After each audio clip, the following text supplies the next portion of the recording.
बांग्लादेश के आम चुनाव में कैसा रहा अल्पसंख्यकों का प्रदर्शन, जाने कितने हिंदू उम्मीदवारों को जीत मिली है। देखिए, बांग्लादेश में हुए संसदीय चुनावों में अल्पसंख्यक समुदायों के 4 उम्मीदवारों ने जीत हासिल की है। विजयी हुए उम्मीदवारों में 2 हिंदू भी शामिल हैं। ये सभी बांग्लादेश नेशनलिस्ट पार्टी यानी कि BNP के उम्मीदवार थे। गायेश्वर चंद्र रॉय और निताई रॉय चौधरी 2 हिंदू उम्मीदवार हैं जिन्होंने बांग्लादेश नेशनलिस्ट पार्टी के टिकट पर जीत हासिल की है। इन उम्मीदवारों ने ढाका सीट और पश्चिमी मगुरा निर्वाचन क्षेत्र से जमायत इस्लामी द्वारा खड़े किए गए अपने विरोधियों को हराकर जीत हासिल की है। गायेश्वर चंद्र रॉय BNP की सबसे बड़ी पॉलिसी बनाने वाली स्टैंडिंग कमेटी के सदस्य हैं, जबकि चौधरी पार्टी के प्रमुख वाइस प्रेसिडेंट में से एक होने के साथ साथ इसके टॉप लीडरशिप के लिए भी एक सीनियर सलाहकार और रणनीतिकार हैं। तीसरे अल्पसंख्यक जो चुने गए हैं उनका नाम सचिन प्रू है, जो BNP के एक सीनियर नेता और बौद्ध धर्म को मानने वाले हैं। चौथे माइनॉरिटी कैंडिडेट दीपेन दीवान भी बौद्ध हैं।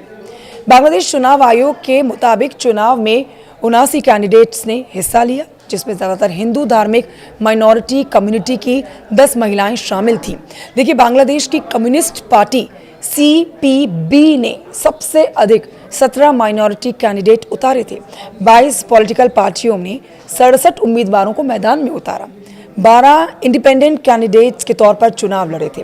2024 के चुनाव में हिंदू सांसदों की संख्या 17 थी और 2018 के चुनाव में भी इतने ही हिंदू जीते थे, जिनमें से ज्यादातर शेख हसीना की पार्टी अवामी लीग के थे। आप ये जानिए कि बांग्लादेश में हिंदू आबादी का लगभग 8% है। आपको ना बांग्लादेश का चुनावी गणित समझाते हैं। देखिए, तारिक रहमान की लीडरशिप में बांग्लादेश नेशनलिस्ट पार्टी को चुनाव में 49.97% वोट मिले थे। BNP ने 209 सीटें जीतकर 2/3 बहुमत हासिल किया है।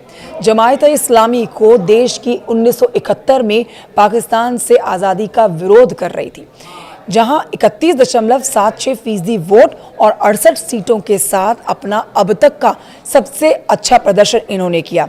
नेशनल सिटीजन पार्टी यानी कि NCP को तीसरी सबसे ज्यादा 6 सीटें और 3.05% वोट मिले हैं।